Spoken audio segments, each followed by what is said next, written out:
Hammer in The Uncrowned Jewels.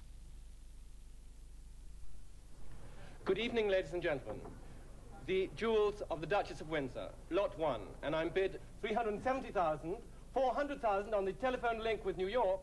For the last time, a look at a collection of jewels which together represent a lifetime of love.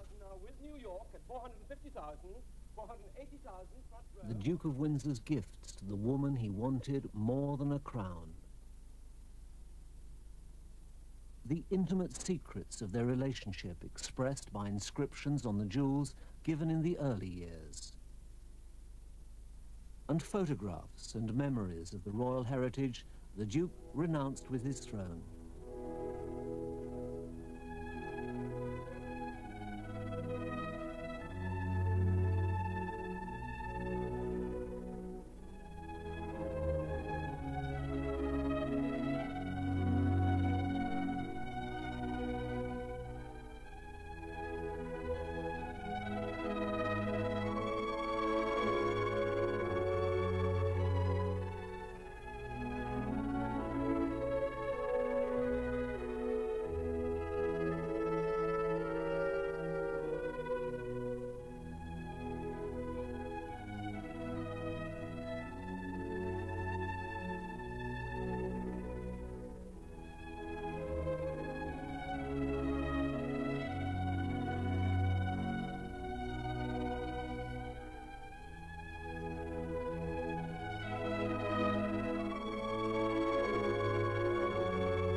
In their home in Paris, the Duke and Duchess lived out a life of exile. The house is being restored by Mr. Mohammed Al-Fayed, the owner of Harrods. He has dedicated it to their memory. The Duke's study is just as he left it when he died 15 years ago.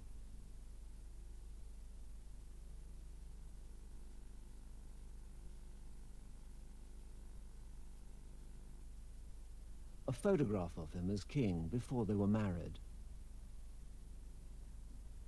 And her bedroom exactly as it was on the day she died last April.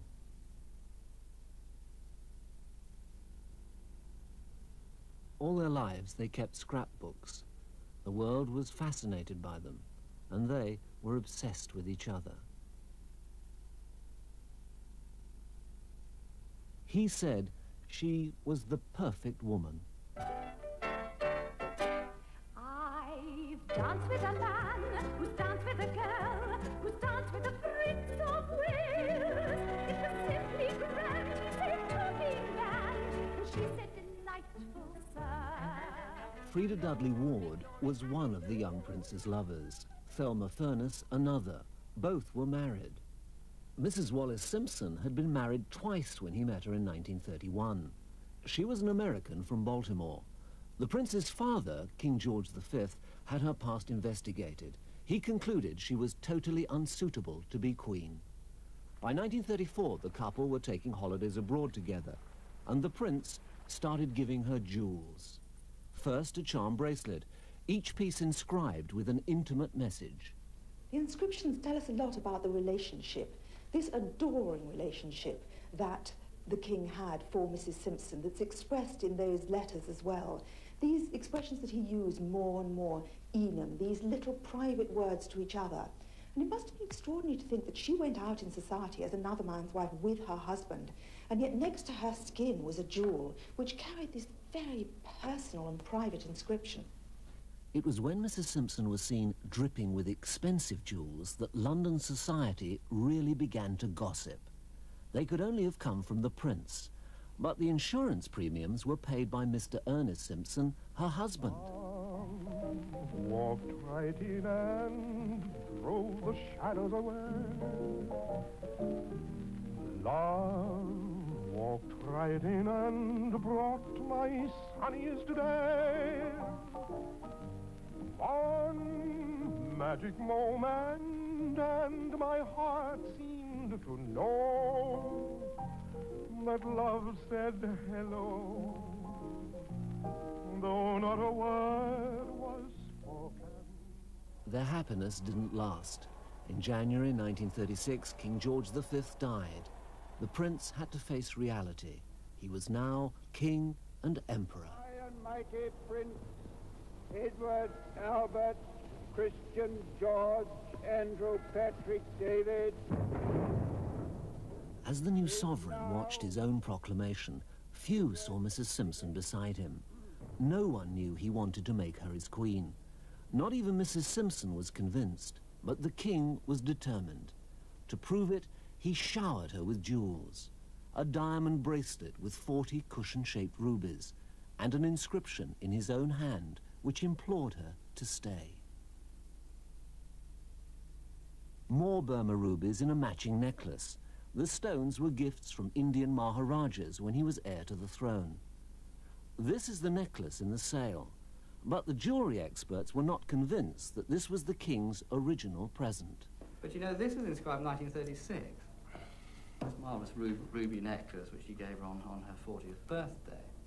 But I mean, there's something very curious about this design for 1936. Mm. Don't you think? It is. It's very early. I mean, it's one would have expected to see this as a much later date. To solve the mystery of the necklace, David Bennett retraced the king's footsteps to the Place Vendôme in Paris. The king would come here to Van Cleef & Arpels with pockets full of gems from all over the empire to have them made into jewelry. David Bennett searched through the Van Cleef archives with Jacques Arpels. Monsieur Arpels, now in his 70s, remembers dealing with the royal client.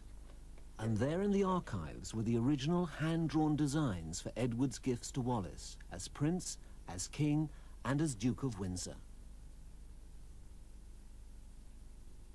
And this is what they'd been looking for, the original workshop drawing of the necklace. And this bracelet, yeah. I suppose This is how it looked when the king gave it to her in 1936. Mrs. Simpson must have had it changed. All her life she liked her jewels to be up to date. Jacques Arpels explains what they did. Well, David, as you can see on this picture, it's the very first necklace, the 1936 ruby necklace. And the second necklace, which is the very famous necklace with the torsade, was ordered in 1939 and was manufactured with most of the rubies from the first necklace. I see. So what happened was the necklace was completely redesigned using the same stones? Exactly, and we added a few, I don't know how many, but... Oh, these are the weights of the stones? The weights that we had to supply, and these are the ones that we gathered from the previous ruby necklace. That's extraordinary. Discretion is the jeweller's code. But this rare bill shows the king's gifts that spring cost £16,000. That's £400,000 today. And yet, he was still worried he would lose her. People noticed how distracted he was at the first garden party of his reign. He barely acknowledged the debutantes. He'd given Mrs. Simpson another charm bracelet with jeweled crosses to commemorate important dates for Wallace and David, the family name she called him. An Austrian holiday. Even one for an X-ray. And when a deranged man made an attempt on his life, a heartfelt, "God save the King" for Wallace.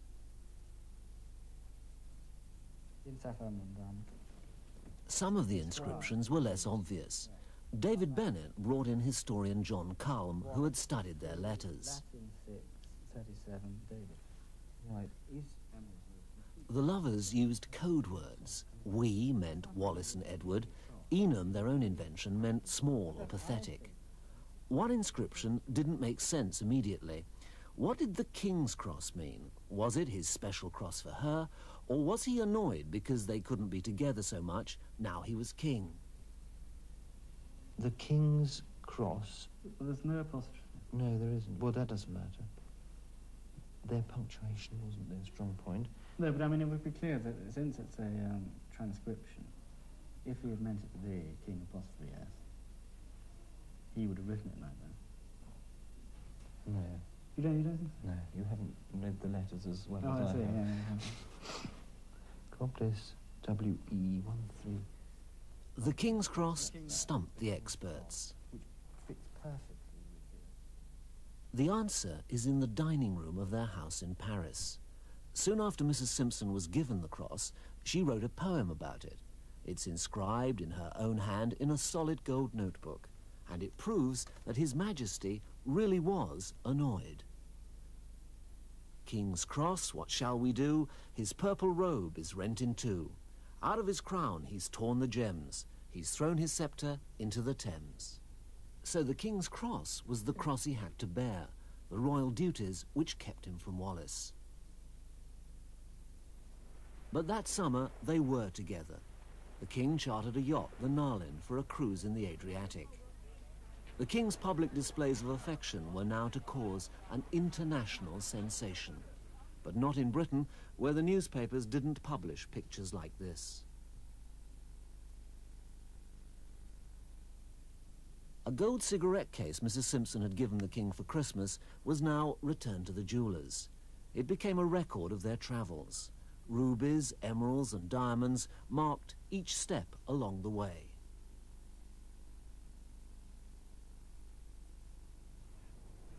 Balmoral, their last carefree moment before the crisis. Wallace was preparing to divorce her husband, Ernest Simpson. This sounded the alarm in Downing Street. Stanley Baldwin, the Prime Minister, asked to see the King. The reason for the Prime Minister's visit was to ask me if I could not take steps to prevent Mrs. Simpson's impending divorce case. Mr. Baldwin, I replied, I cannot interfere with the private lives of my subjects. But the jewel showed the King was deceiving the Prime Minister. He was deeply involved in the Simpsons' affairs. On the day Mrs. Simpson was granted her divorce in Ipswich, she returned to London to dine alone with the King, and that evening he gave her an emerald he'd been keeping for their engagement.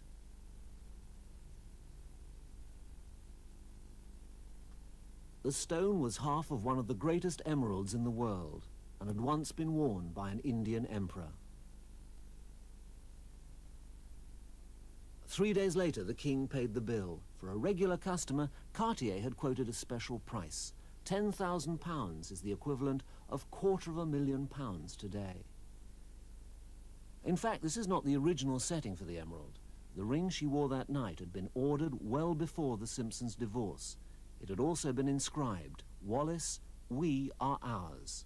The date of his proposal, October the 27th, 1936, the same day as her divorce. The inscriptions express the same thing as the letters.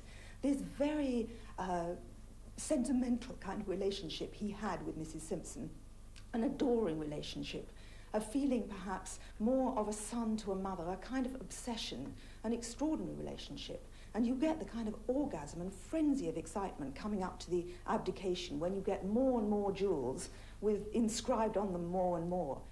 Armistice Day, 1936. With his mother, Queen Mary, beside him, the King made his last public appearance in London. But Mrs. Simpson dominated his thoughts. On that very day, he bought her Christmas present. What is special about this ruby and diamond clip is the invisible setting for the rubies. It was one of the first pieces made in this way by Van Cleef and Arpels. And this was ordered, or this was the Armistice Day, 1936. Was that the... Correct, Armistice Day, 1936. This card was December 17, 1936. Yeah. And it was sold and paid for 1 month sooner.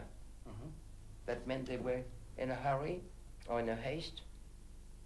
And time was getting short. If the government wouldn't let him marry a divorcee, he'd decided to abdicate. He told the unemployed in Wales that something would be done for them, but by then he was already negotiating his own income if he had to go. He sold Sandringham and Balmoral to his brother for £1 million. His allowance would be £30,000 a year. Then he abdicated. But you must believe me when I tell you that I have found it impossible to carry the heavy burden of responsibility and to discharge my duties as king as I would wish to do without the help and support of the woman I love. Wallis had already left the country and had arrived in France. The ex-king went to Austria to begin his exile. He wasn't able to go to her immediately because her divorce had not yet been finalized. They spent the next 5 months apart. She was with friends on the Riviera, but he sent her dozens of letters and telephoned every day. Throughout their lives, this period of separation was to remain a source of poignant memories. At their Paris home, they kept about them the sentimental mementos which had sustained them during those days. There were no important jewels at this time, but he sent her little keepsakes. I'll see you again whenever spring breaks through again. Time may lie heavy between, but what has been can leave me never. Your dear memory throughout my life will come to me, though my world has gone awry, though the years my tears may dry, I shall love you till I die.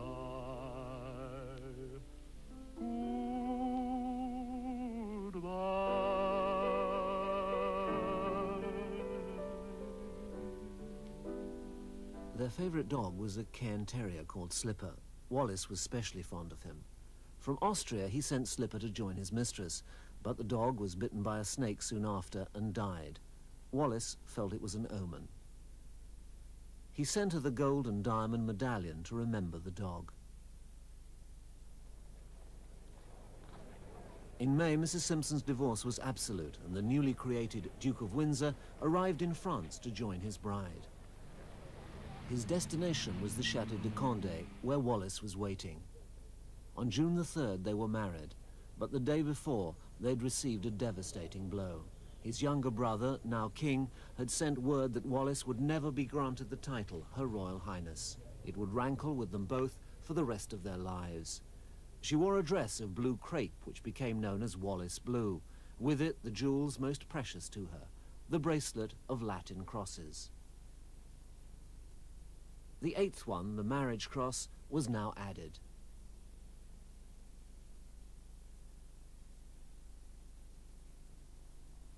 And his wedding present.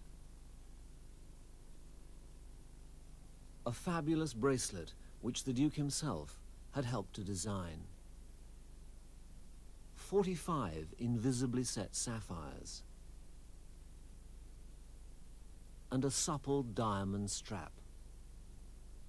It was inscribed, "For our contract," with the date they were given permission to marry in France. And a platinum wedding ring inscribed, "Wallis, your David." The marriage bracelet. Is that the marriage bracelet? Wallis Blue. Yeah. She wore it on her wedding day. Yeah. Oh my He gave it to her. It's incredible. See, I said that, and she turned it in. That's the marriage bracelet. I'd love to know about the cigarette case back there and the different colored stones in it and why it was made. The only public exhibition of the Duchess's jewels was in New York. It drew thousands of Americans. To them, she is Cinderella. She found a prince who gave her everything. What are they? 65? 65. There they are with the pendant. That's not a lot. $260,000? It's going to go for $500,000. Half a million? For that one frame roll. Even though it's marked $260,000. You see, people are ready to pay anything for something that belonged to her. Especially Americans, because she was American. And The proceeds from the sale of her jewels will go to the Pasteur Institute in Paris for AIDS research.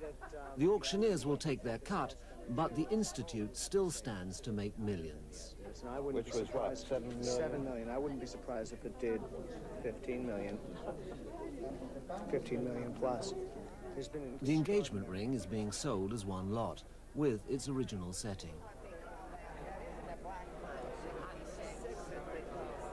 People who moved in their circle in the 1940s and 50s remember the stir she created when she first wore the famous cat jewellery by Cartier. Better than anything else, they capture the Duchess's style.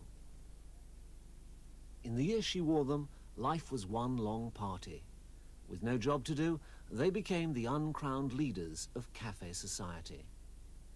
She loved the cats, and she loved Paris, where they came from. She would really have liked to live at the Ritz all her life. Their suite has just been restored to the way it was when the Windsors did live there after the war. One of its attractions was the view they had of the Place Vendôme. The square is home to the world's most expensive jewelers. The Duke had been coming here for years, long before he met Mrs. Simpson. In the 1920s, the cartoonists saw him as the Prince Charming of the Rue de la Paix, Cartier's headquarters. It was here that the Panther collection was created. The Duke became an expert on jewels. He helped Cartier's legendary designer, Jean Toussaint, with the original conception.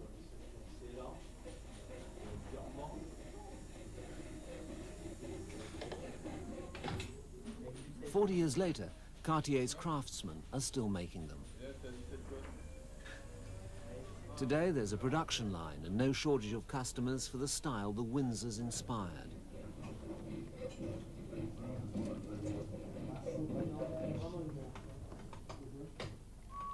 Many of the Duchess's jewels were stolen in 1946. The Panthers were the first of the new jewels. The Duke said the cats would now guard her collection.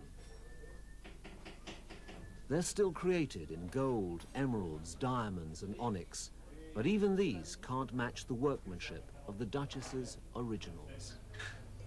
All those panthers are very much decadent animals of the interior, not really wild jungle animals at all. They're the kind of panthers that would be kept on a leash in somebody's palazzo. I find a very strong sexual charge in all these jewels. I think in a way the jewels tell us what we'll never know, that secret, intimate side of the Windsors that everyone has always speculated about. I think it comes out in the jewels.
The most exotic creature in the Windsor collection, her famous Cartier flamingo. Emeralds, rubies, sapphires and diamonds, and an articulated diamond-studded leg. The Duke bought it for her as war broke out, and she was wearing it on their first visit to America in 1940. The Americans liked the Windsors, and they loved New York, where they found dancing and diamonds. Grow cold as girls grow old, and we all lose our charms in the end. But square cut or pear shape, these rocks don't lose their shape. Diamonds are a girl's best friend. These 5 pieces could easily fetch £2 million. The McLean diamond from India, 31 carats, it could make more than $1 million. The big stones all came from one place, Harry Winston. Talk to me, Harry Winston, tell me all about it.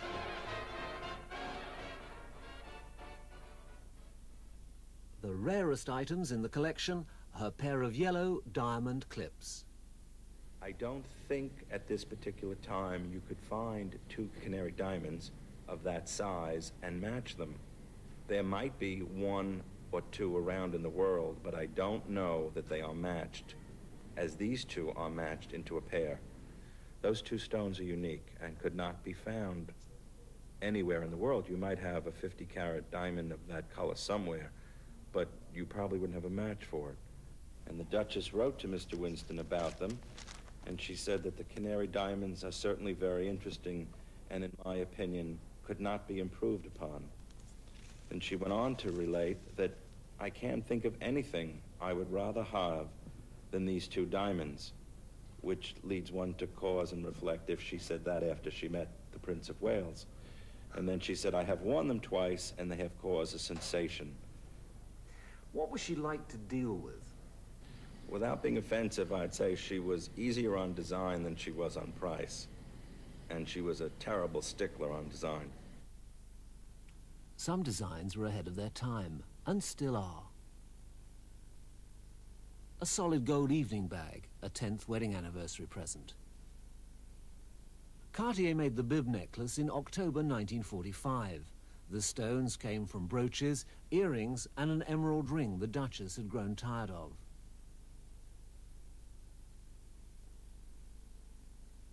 And an outlandish French creation in gold, enamel, pearls, and quartz, which she liked to wear over a high collar. As they grew older, with few family ties, there was no one but themselves to please. Their most marvelous years together were those maybe last 10 years before he died. They depended entirely upon each other. They had less parties, their dinner parties were smaller, but they would dress up alone to have dinner alone, and she would be dressed marvelously with her most marvelous jewels. He would be in his smoking jacket. And just to have dinner alone, the two of them in the boudoir, they would be dressed up the best they could, one for each other. She with all her jewels, they loved it. Stephen, you see this 93? That's a bracelet. He said no other woman should ever wear her jewels. Like so much in his life, it's not to be. 750 Museums and the wealthy of the world will be bidding for the jewels. So will the men who made them. Oh, look, how about that little tree? We will be there, Michael. You'll be there. We will be there.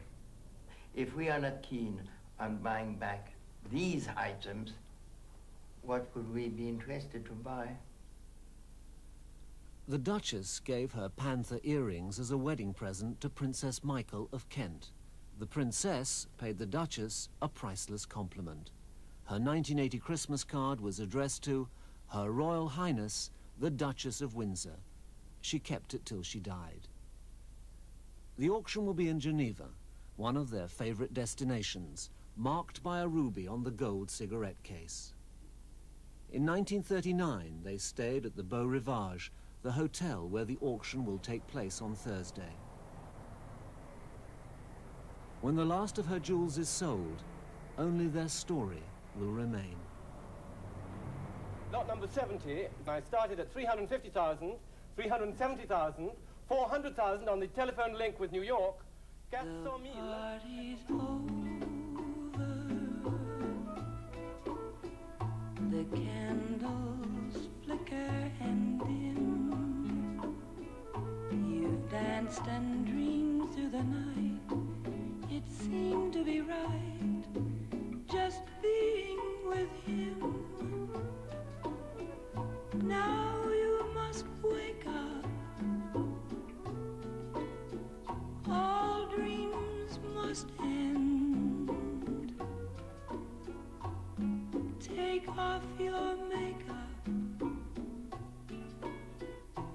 The party's over.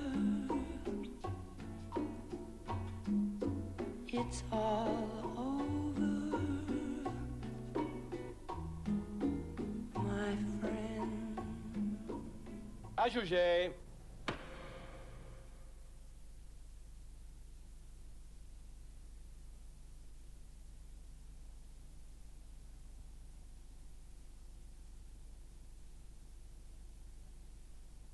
which ended in Geneva tonight. The total sum raised was a record £31 million. BBC Television's court correspondent Michael Cole has been following the story of the sale of the uncrowned jewels. Good evening, ladies and gentlemen. I must first ask, can New York hear us clearly? Ladies and gentlemen, the jewels of the Duchess of Windsor. Lot 1. And I shall open this at 7,000 francs. 7,500 I'm bid, 7,500, 8,000 francs.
In Geneva, 1,500 people crowded into a circus tent for the greatest jewellery show on earth. The Duchess's famous flamingo brooch became the symbol of the show.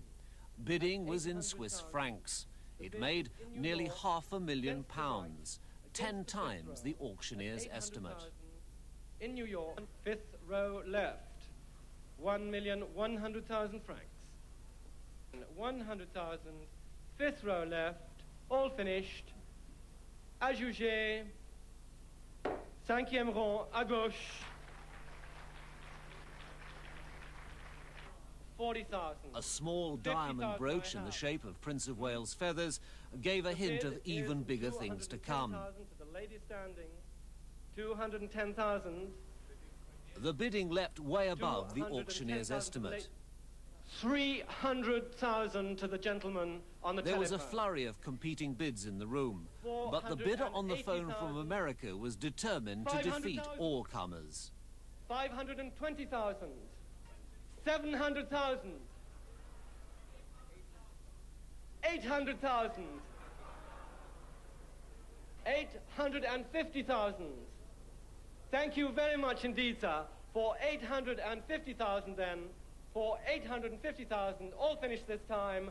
À juger, JB.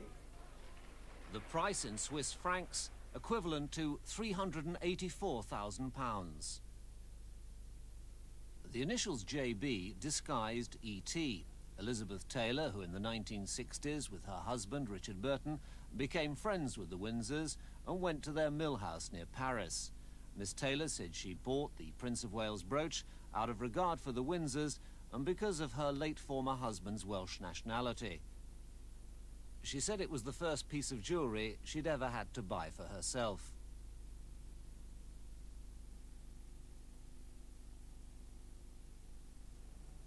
The Duchess's most personal jewellery, the bracelet of 9 inscribed crosses the Duke gave her, attracted fierce bidding in Geneva and by telephone from New York.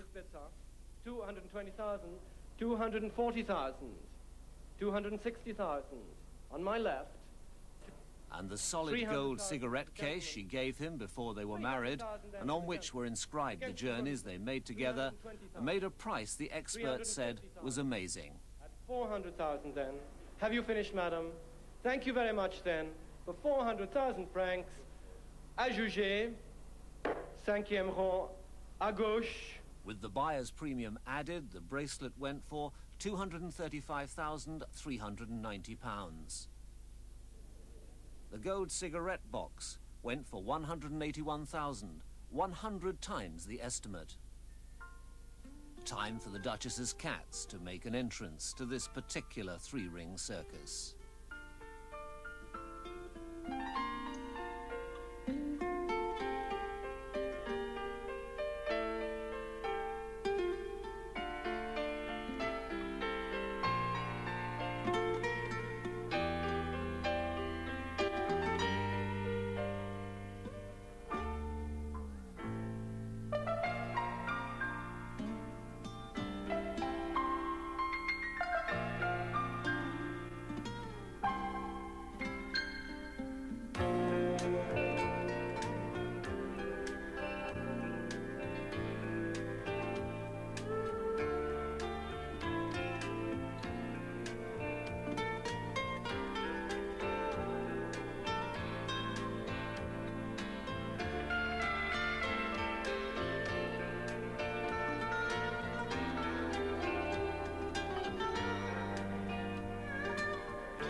king of the cats, the diamond and onyx panther bracelet. 520,000 then, 550,000, 1 million francs. At 1 million francs, 1,100,000.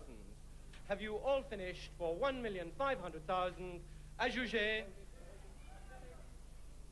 1,600,000. A new bidder. For 1,900,000. Ajugé. To you, sir. The panther made over £750,000. But then came the big rocks with bids to match. She don't try to hide it. Diamonds on the soles of her shoes. He's a poor boy, empty as a pocket, empty as a pocket with nothing to lose. Sing ta-na-na, ta-na-na-na. She got diamonds on the soles of her shoes. Ta-na-na, ta-na-na-na. She got diamonds on the soles of her shoes. Diamonds on the soles of her shoes. Diamonds on the soles of her shoes. Diamonds on the soles of her shoes. Diamonds on the soles of her shoes. For some, the prices rose too high, but most people stayed for the finale. And the last lot of this evening's sale, lot 95. Lot 95 was the Duchess's 31-carat solitaire diamond. It started at £1,000,000 francs, £400,000, and just kept climbing. 500,000 francs, 2,500,000 francs for 3,900,000 francs. It became a contest between a bidder in the room and one on the phone from New York. 3,900,000. New York wouldn't let go. 4 million. All eyes on the man in the crowd. He was equally tenacious and pushed the bidding even higher. Would New York respond? 300,000 then. I am about to sell it. I am going to sell it for 4,300,000 francs. Have you finished, sir? For 4,300,000. It is going to be sold. 4,300,000 then. Selling, sir. Ajugé. A knockdown price of nearly £2 million. Who was the wealthy winner? Tsuneo Takagi, a Japanese watch dealer, on the phone to tell his wife he'd bought her a little something. Susie Menkes, an expert on royal jewellery, was in the next seat. Well, I sat next to this very inscrutable Oriental gentleman. He was everything you always hear about the Japanese. He simply sat there. He didn't move a muscle the entire evening. He did go out at one point looking slightly agitated. Maybe he was trying to raise a loan. He then came back in again and he sat absolutely still doing the bidding. And when he bid, he simply raised one hand up like that or raised a tiny smile. He didn't do anything else at all. Quite extraordinary to think of that amount of money going through his head. But it was a tremendous cliffhanger with these bids coming in from New York all the time. And you know, he was sitting next to this rather glamorous blonde lady, his business partner from Paris, and he kept saying very quietly, "This is my last one, this is my last one." But I think he knew how much he was prepared to spend. He said to me afterwards, "I've spent too much, a little bit too much." But I think he knew, really, what he wanted. And he did it for the Duchess, didn't he? He did it for the Duchess. He said he did it because it's the great love story of the century. He said something else rather moving, you know. He said that he did it because AIDS was the great tragedy of the century, and this love story was a happy thing in the century, and that's why he bought it. The celebrated American divorce lawyer, Marvin Mitchelson, was there with his wife to buy a special necklace. Gold, amethyst, turquoise and diamonds, which cost him £340,000. My mother loved amethyst. And a couple days before she died, we were discussing a necklace that was owned by a client of mine, Sheikh Adina Al-Fassi, as a matter of fact. And my mother said, "Marvin, if you ever buy me anything, I love amethyst." I said, "Mother, I'm going to get you a beautiful necklace." And a couple days later, she did die. And she was 84 and had a wonderful life. And this is a necklace she would have loved. So I bought it in memory of her, and with the idea that this wonderful foundation can use it. I'm sure my wife, Marcella, of 26 years, never been divorced, will be happy to wear it. Although she expressed her preference for two other ones, but I didn't buy those. Now, what about that wonderful sapphire? You bought that? That's for a client. Now, yes. which client would that be? It would be one of the client's undisclosed principals. A lady client? Well, certainly a lady would have to wear this, yes. A film star client? Well, a client, I would be giving a hint that would be violative. I would neither confirm nor deny that, because if I said no, it would be a hint. If I said yes, it would certainly be a hint. But Joan would like that? Well, I think anyone would like that. I'm sure your wife would like it, or your girlfriend would like it. So are you going to take it home for Miss Collins? No, I'm going to take it back to from whence I had the authority to buy it. Maybe they'll tell me to keep it. Is it the Windsor love story that attracted Jim? The Windsor love story, I think, would attract anyone. It certainly attracted me, and as I said, the man gave up quite a bit for a woman he loved, and I think it's very little for people who love women to maybe try to buy one of these lovely things. Her divorce has got him into a bit of trouble. And her divorce has got everybody into a lot of trouble. I didn't handle either one of them. I've handled two of Zsa-Zha's, but not the two of the Simpsons. Time for the auctioneers to blow their own trumpet. Day one had raised 4 times the original sale estimate of £5 million. But why had they so miscalculated? What was the previous price? Well, obviously we didn't take into account the historical value. We certainly added something for it, but not nearly enough. And added to that, I think there were even lots of jewelers who wanted to have something from this collection. Not to sell, but probably just to keep as a flagship for their collection. You know jewellery, you used to make jewellery. Which piece gave you particular satisfaction to sell? Well, of course, there are several pieces. I think possibly the piece I most admired was the Cartier Panther bracelet. It was so beautifully made. They do, in fact, still make them now, and they're still absolutely wonderful jewels, and I love them. Well, the McLean diamond was a real cliffhanger. What was going through your mind? Because you were really talking that one up, weren't you? Well, yes. that took it took a lot of waiting. Very tense it was. It was an amazing price, but it was a lovely diamond, or is a lovely diamond, and I think the Japanese gentleman who bought it is a lucky chap to own such diamond. From a historical point of view, the engagement ring is perhaps one of the most priceless things in terms of history. That has gone to a London buyer, a London jeweller. But what does that mean to you? I mean, because it was a record price, wasn't it? It was indeed. The previous record price was about $48,000 a carat for any emerald sold at auction. And I believe this one has made considerably more than that. It was a wonderful stone, and it was certainly one of the most beautiful emeralds that I've ever been in contact with. It was that lovely old mined Indian material. How would you describe tonight's event?